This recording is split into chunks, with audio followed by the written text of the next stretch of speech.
If I had $1 for every time students engaged in a disagreement that led to a fight, I would have a lot of money in the bank right now. It is often as a result of these young people not making the time to stop and reflect or think through the impact of their actions, not on themselves, not only on themselves, but all the people around them, right? How often do you take the time to reflect on your actions, your feelings, and your choices? Welcome to Gracefully Growing, the podcast that helps you thrive in life during and after high school. I am Dr. Kemi, educator, mom to an amazing 12-and-a-half-year-old sunshine, author, speaker, and gratitude advocate.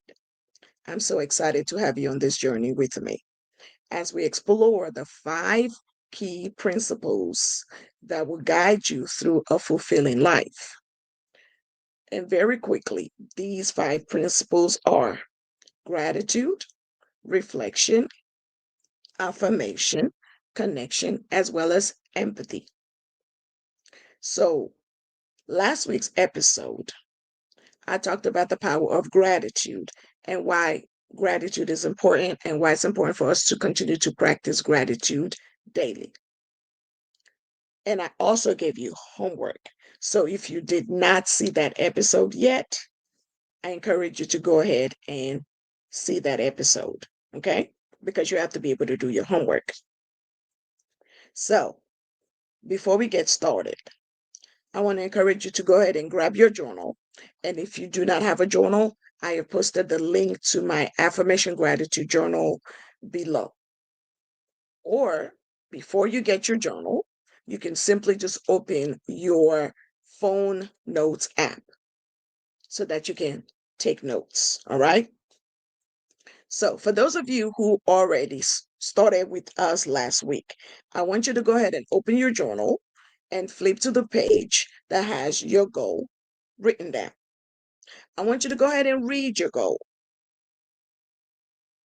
out loud if you want to. So, today, I'm going to be talking to you about reflection, especially self reflection. But first, let me tell you what self reflection is or what reflection is. Reflection is simply an act of looking back at your experiences to learn from them. Simple. I have a principal who used to say, take accountability for your piece of the mess. So it's more than just thinking about what happened, it's about gaining insight into what worked, what didn't. How can you move forward with greater clarity? Reflection is the process of thinking deeply about your experiences, actions, as well as your thoughts. It involves taking the time to pause, look back on what you've done, consider the outcomes, and understand the lessons learned. Reflection is a powerful tool that you can use to gain insight into your strengths, your weaknesses, as well as areas for improvement. If we are going to grow, reflection is a vital tool that is necessary for your growth and academic success. By taking the time to reflect, you are empowering yourself into making informed decisions. So we're no longer leading by our emotions, we're making informed decisions. It is taking accountability for yourself, your actions, and you are owning those actions. In Nigeria, we say you own it with your full chest. You're owning your action. Whether those actions are good or whether they are bad, you are owning your actions. So, why is reflection so important? Why is this something that Dr. Kemi has decided that we're going to talk about today? I'm so glad you asked. Reflections allows you to become self-aware. It allows you to become more aware of your thoughts, your feelings, your behavior. Because when you examine these things, you gain a better understanding of who you are, what you value, and what is essential for your personal growth. Reflection allows you to learn from your experience. You identify what has worked and what did not work in various situations. And now what this does for you, it allows you to learn from those experiences, and you avoid making the same mistakes over, and you build on your success. Reflection allows you to build resilience. It encourages you to view challenges as opportunities for growth. Because when you sit down and take a look at where you went wrong, you then have the opportunity to develop strategies to overcome these obstacles, thereby building your resilience muscle. Reflection allows you to look at your goals. Remember the goal I told you to look at and read out loud? Yes. When you set goals and you're not taking a moment to go back and reflect on how you were doing, it doesn't allow you to move forward. Okay? So you reflect on how you are doing, what you have been able to accomplish so far. Recognize areas for improvement. Think about, okay, who can I ask to help me on the way on this journey to meeting my goals? It then allows you to create a clearer vision for your future. Finally, reflection allows you to enhance relationships. It allows you to consider your interactions with everybody and how that has affected your relationships. In that way, you're then able to better communicate to people what you need and how they can better support you. For these 5 reasons, reflection is important, especially self-reflection. So when I was an assistant principal, students would get into fights over things that they could talk about. For example, I've had students being brought to me because they got in a fight. Student A told student B that student C has posted on social media, most especially Instagram, that they want to fight. Then student B goes to student C and says, I heard you said you want to fight me. They start arguing. They get in a big fight that A, disrupts the entire school day, right? When by the time they come to me, then I have to follow the policy and procedure by suspending them for however many days. Now, seem to think that administrators love to suspend children. No, we don't. Right? We did not become administrators or educators to suspend children. We want you in school. However, when you make the choice, hear me when I say this, when you make the choice to engage in a fight, simply because somebody said something about you, then you tie our hands. We don't have a choice. We have to follow the policies and procedures, right? So here's my thing. Whenever these students are brought to me, I always ask them, so was it worth it? Was the fight worth it? Was student C worth you being suspended from school? Was this fight worth you not having to do makeup work? Who's worth you losing your time in school for? Who? Understand this. You are responsible for your behavior. You are responsible for your reactions. You are responsible for your actions.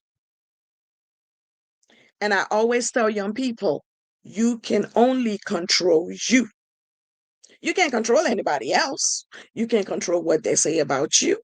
Because listen, this doesn't stop in middle school, it doesn't stop in high school, it doesn't stop in college.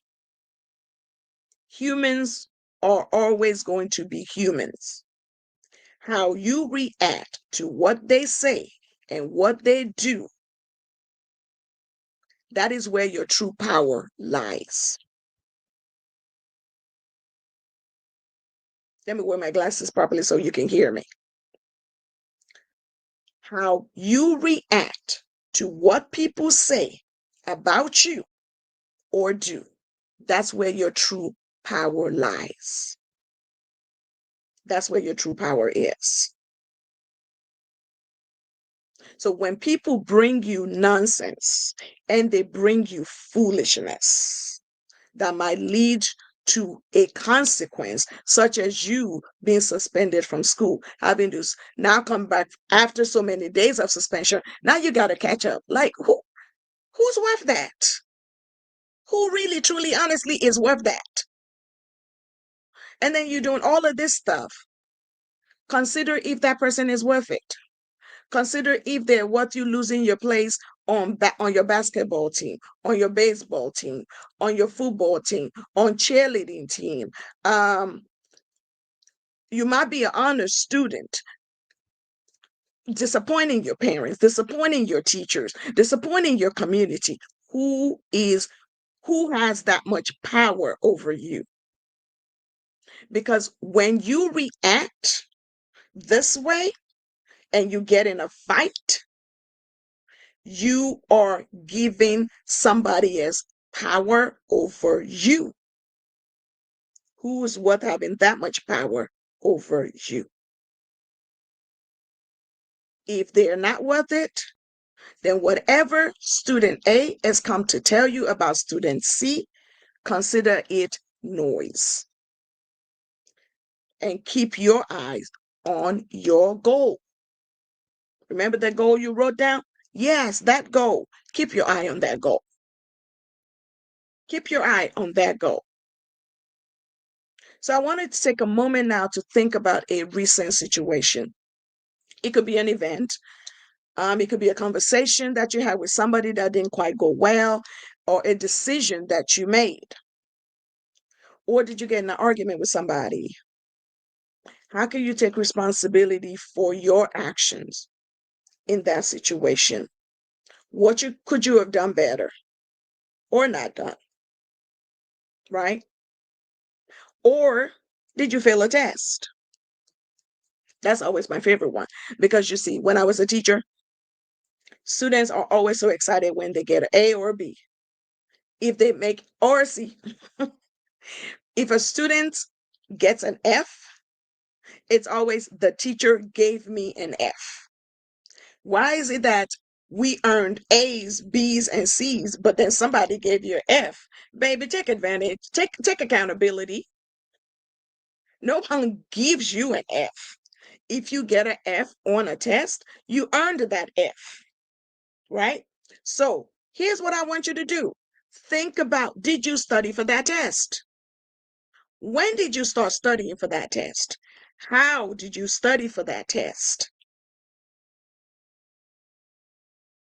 These are all the questions. These are self-reflective questions, right? All of these will help you to do better next time. So it will no longer be about what the teacher gave you.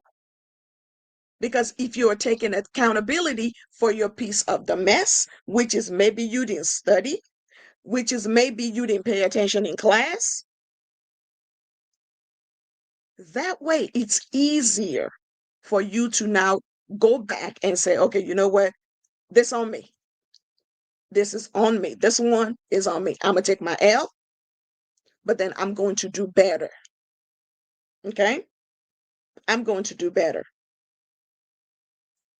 So I also want you to take a look at your goal, the one that you wrote down. Remember, I said I'm going to help you on the way to that journey, right? How are you going to achieve that goal? Who do you need to have in your corner to achieve that goal? What is the mindset that you need to have to achieve your goal? Is your focus on the right stuff? Or are you focused on what someone is going to say about you or what they're already saying about you? Because these are the things that will cause you to take your eyes off your goal. In any situation that you find yourself now and in the future, always ask yourself these questions. What did I learn from this? How can I do better next time? In conclusion, I want you to start making reflection, self reflection, a daily practice. Even when you pass a test, stop and reflect. What did I do? What did I do different on this test? How can I replicate this success? Reflection is a daily, continuous practice. And when you do reflection as a daily, continuous practice, guess what's going to come out of that? Gratitude. Gratitude is what's going to come out of that. Okay? Growth is what's going to come out of that. So, your homework for this week. The homework was coming, right? Take a look at your goal. What have you done this week to move you closer to that goal? What have you done this week to move you closer to your goal? So I'm going to leave you with that little short piece. Keep reflecting and encourage you to keep reflecting. It's one of the best tools to help you achieve your goal. Until next time, this has been Gracefully Growing with Dr. Kemi. Have a peace-filled, joyful, and loving day, and I will see you next week. Take care.